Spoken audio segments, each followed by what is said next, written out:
Foto. Halo Bonek Mania, balik lagi di update kabar terbaru Persebaya yang pastinya kalian tunggu. Aku Devin dari Azad Media akan kasih kabar Persebaya yang tentunya nggak bosenin. Yuk langsung aja simak ulasan berikut ini. Ojo sampai di skip yo rek. Atmosfer panas, Stadion Gelora Bung Tomo kembali jadi saksi.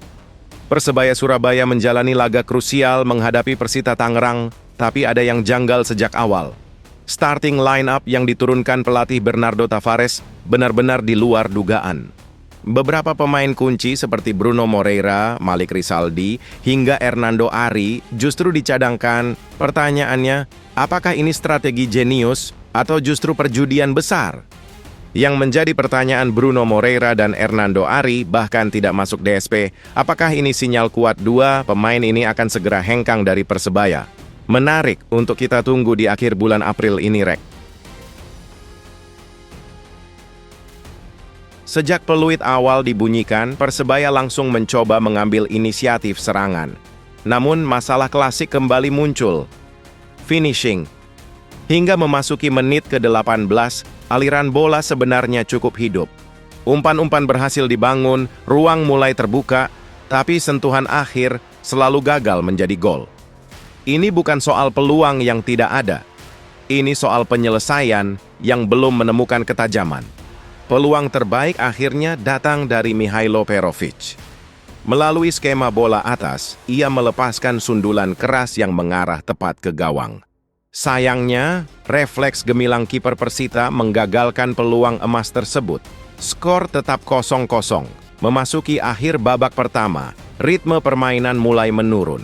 Persebaya terlihat mulai kehilangan variasi serangan, sementara Persita bermain lebih disiplin dan menunggu celah untuk melakukan serangan balik. Babak pertama pun ditutup tanpa gol. Kebuntuan masih menyelimuti bajul ijo. Masuk ke babak kedua, harapan perubahan tentu tertuju pada tangan dingin Bernardo Tavares.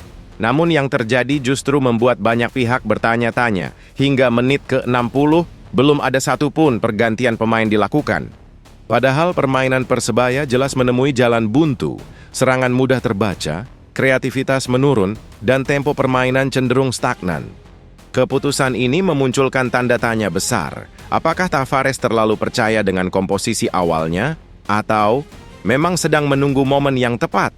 Namun satu hal yang pasti, keputusan tetap ada di tangan pelatih, dan hanya dia yang benar-benar tahu kebutuhan tim di lapangan. Dan benar saja, ketika banyak yang mulai ragu, momen itu akhirnya datang. Skenario yang terasa seperti deja vu kembali terulang. Berawal dari aksi individu catur pamungkas yang menusuk dari sisi depan.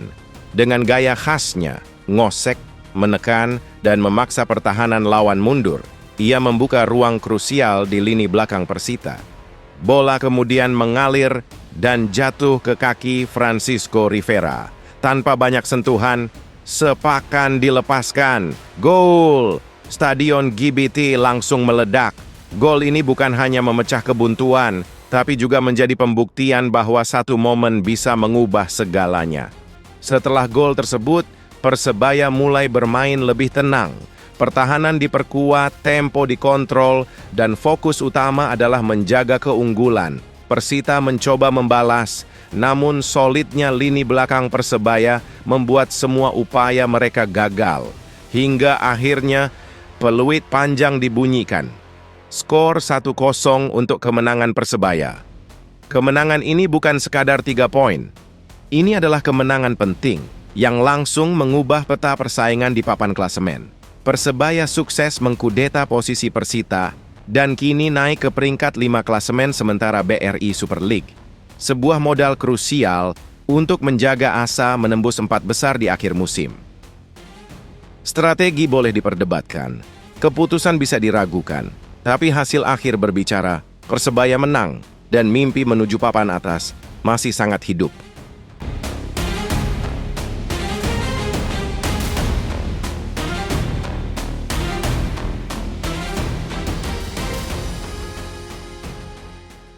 Gitu dulu kabar Persebaya hari ini. Aku Devin dari Azad Media pamit dulu yo rek. Kalau suka like, komen, dan subscribe.